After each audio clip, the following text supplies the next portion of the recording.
Çok güzel. Acaba ben de minik ellerimle bahçeme böyle bir şey yapabilir miyim? Tabii ki sen de yapabilirsin.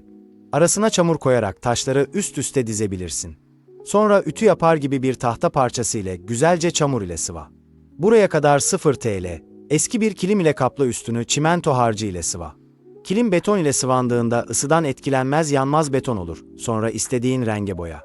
Bu kadar. Peki tırnaklarımın dibi çamur olacak mı? Kesinlikle evet. Biraz yorucu ama bitince buna değiyor. Bahçede güzel bir köşe oluyor.